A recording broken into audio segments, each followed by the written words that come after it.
అంటే ప్రజలకి అవసరం ఉన్నవి, ప్రజలు కోరుకున్న బ్రాండ్స్ కాకుండా, ఆ బ్రాండ్స్ లేకుండా కొత్త బ్రాండ్స్ తీసుకొచ్చి అమ్మిచ్చి, మీ బ్రాండ్స్‌ని ఇక్కడ మేము అమ్మిస్తాం. కాబట్టి మీరు మాకింత కమిషన్ ఇవ్వండి అని డిస్టిలరీస్ దగ్గర నుంచి, ఆ కంపెనీస్ దగ్గర నుంచి ప్రభుత్వంలో ఉన్న పెద్దలు డబ్బులు తీసుకున్నారు అనేది అలిగేషన్. ఆ డబ్బుల్ని రాజు కేశిరెడ్డి రోజు 2,00,00,000, 3,00,00,000, 4,00,00,000 కృష్ణమోహన్ రెడ్డికి, ధనుంజయ రెడ్డికి ఇస్తే వాళ్ళు కారేసుకొని వచ్చి, వాళ్ళ కారు డిక్కీలో పెట్టుకొని డబ్బులు తాడేపల్లి ప్యాలెస్‌కి తీసుకొని ఇచ్చేసారు. వినడానికి మీకు పెద్ద స్టోరీలాగా కనపడటం నాకు లేదు. కృష్ణమోహన్ రెడ్డి, ధనుంజయ రెడ్డి వాళ్ళు స్వయంగా వెళ్ళి కారులో డిక్కీలో డబ్బులు వేసుకొని వచ్చేంత తీరిగ్గా ఆ 5 ఏళ్ళు ఉన్నారని తీరికని కాదు. నాకు అర్థం కాలేదు. సరే వాళ్ళ పర్సనల్ షర్ట్లు ఉన్నా రెస్పెక్టబుల్ ఆఫీసర్స్ కదా. మ్మ్. అదే కాదు, ఇదేమన్నా దాన్ని ఏమంటారు, ఓపెన్ సెసేమ్ అనే కథనా ఇదేమైనా? మ్మ్. ఇలా డిక్కీలేసి తీసుకెళ్ళారు, ఇంకా నా సంతోషం. మ్మ్. వాళ్ళే కట్టలు కట్టారు, ఎంచుకున్నారు అని కూడా చెప్పలేదు దాంట్లో. మ్మ్. కాబట్టి దాంట్లో కనిపించింది ఏమంటే దాంట్లో నాకేం కనపడ్డంలే. మ్మ్. ఒకవేళ నిజంగానే మేము ఇంత డబ్బుల్ని పలానా అకౌంట్ ద్వారా పలానా ద్వారా ఇచ్చాం మ్మ్. అని ఎవరైనా చెప్పారా? No, there is no account.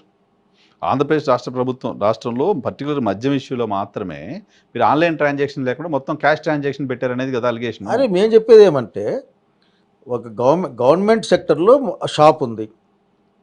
Government సెక్టర్లో షాప్ ఉన్నప్పుడు ఎంతో కొంత సరుకు ఇస్తారు, ఎంత దాని రేట్ ఎంతో ఫిక్స్ అయి ఉంటుంది. అమ్మిన రేటు తీసిపోయి కట్టాల్సిందే కదా అక్కడ. స్టేట్ బ్యాంక్ ఆఫ్ ఇండియాలో జమ చేయాల్సిందే కదా. అది డిజిటల్ తీసుకున్నా, క్యాష్ తీసుకున్నా తీసుకున్నా పోయేదే కదా. సో రాష్ట్ర ప్రభుత్వానికి సంబంధించిన ఆదాయం పెరిగిందే కదా, ప్రతి సంవత్సరం పెరిగింది కదా. తగ్గింది కదా. మీరు పెరిగింది అనుకుంటున్నారు, పెరగలే అక్కడ. గతం కంటే తగ్గింది. లేదు లేదు, గతంలో కంటే పెరిగింది. తగ్గింది. పెరగాల్సిన రేటు ప్రకారం పెరగలే. అది చూసుకుంటే ఒకసారి రేషియో ప్రకారం పెరగలే. ఓకే, షాప్స్ తగ్గాయి, షాప్స్ తగ్గాయి, బెల్ట్ షాపులు లేవు.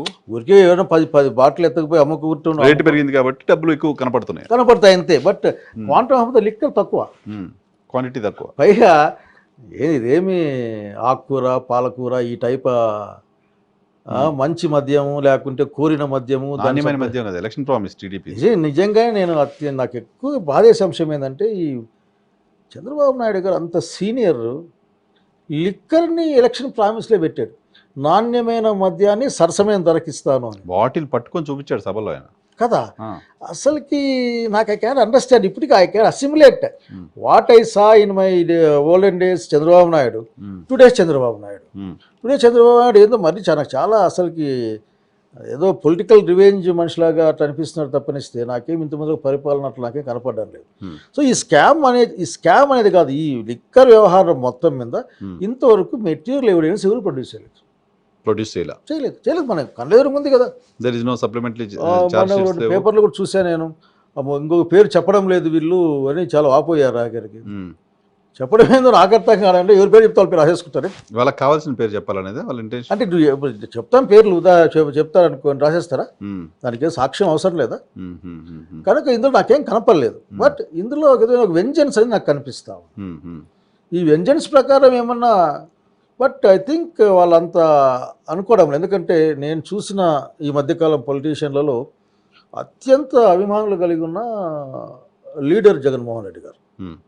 ముఖ్యంగా న్యూ జనరేషన్లో చాలా బ్రహ్మాండమైన ఇమేజ్ ఉన్నవాడు. మనం చూశాను, నేను మా గోరంట్లోకి వచ్చినప్పుడు చూశాను, దగ్గర నుంచి చూశాను. సో అంత సాఫీగా ఉండదు. పైగా చంద్రబాబు నాయుడు గారి గురించి ఒక మాట చెప్పాలనుకున్నాను. అసలు లిక్కర్ గురించి మాట్లాడితే మొత్తం మాట్లాడచ్చు. ఎక్కడి నుంచి మనం అధికారంలోకి ఫస్ట్ రామారావు గారిని పక్కన పెట్టి వచ్చిన నుంచి లిక్కర్ గురించి మాట్లాడచ్చు. మద్యం స్కామ్ పెద్ద ఇష్యూ కదా, అది కూడా మాట్లాడచ్చు. అటు నుంచి మాట్లాడండి. మద్యం పైన కనీసం మద్యం అన్న అమ్మకుడు అవుతుందేమో స్టేట్ చూద్దాం. పాపం మద్యం చెడ్డది అని చెప్తారేమో ఆఖరికి. అప్పటి నుంచి వచ్చిన తర్వాత 14-19 అప్పుడు బెల్ట్ షాపులు, అసలు ఆ ప్రివిలేజ్ ఫీజు 1,300 కోట్లు అసలు మంత్రివర్గానికి కూడా ఇన్ఫర్మేషన్ ఇచ్చినారు లేదో తెలియదు. కానీ ఐ థింక్ గివ్ బార్లు తీశారు కదా 1,300 కోట్లు. కానీ ఎక్సైజ్ కమిషన్ చెప్పింది ఏంది, పెన్షన్ అన్నాడు కదా.